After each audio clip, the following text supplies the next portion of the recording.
Bonjour et bienvenue dans notre série Une vidéo par jour. Donc aujourd'hui dans cette nouvelle vidéo, on va pousser un petit coup de gueule, notamment au sujet du matériel et du matériel en prestation. Ces conseils, alors ce petit coup de gueule et ces conseils qu'on va vous donner aujourd'hui peuvent vous servir si vous avez envie de passer le pas et devenir photographe professionnel et dispenser ainsi des prestations, notamment tout ce qui touche au mariage. Donc, il n'y a pas si longtemps que ça, on va dire il y a 3-4 ans à peu près, je me retrouvais en concurrence avec des photographes de mariage qui proposaient des prestations à 300 ou 400 euros à peu près. Et les mariés ne comprenaient pas la différence de prix entre eux et moi. Alors, je me suis retrouvée aussi dans un mariage avec un photographe à 300 euros. Le problème, c'est qu'au bout d'une heure, il est venu me voir parce qu'il avait juste un problème de carte mémoire. Il est venu me demander si je pouvais lui en prêter une, tout simplement parce que la sienne avait décidé de bugger complètement et refuser l'appareil photo.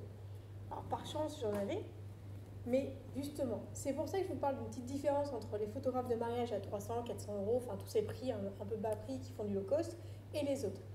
En mariage, le mariage c'est une seule journée, c'est une journée unique et vous n'avez pas le droit de vous rater. Vous ne pouvez pas demander à vos mariés de se marier la semaine d'après parce que votre appareil photo a décidé de bugger complètement.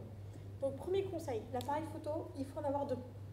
Déjà parce que ça vous permet d'avoir deux objectifs et deuxièmement, c'est que si jamais il y en a un qui décide de bugger, vous avez toujours le deuxième. Autre élément, les batteries.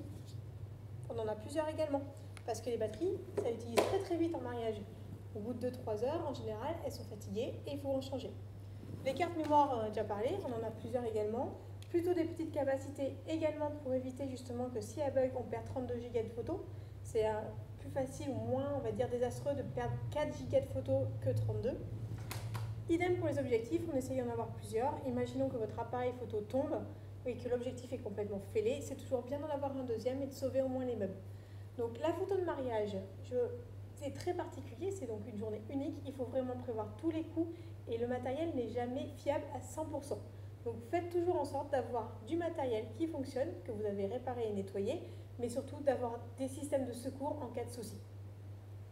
Je vous dis à demain pour une nouvelle vidéo et en attendant, vous pouvez vous abonner sur la page Facebook, sur le compte Twitter ou sur la chaîne YouTube.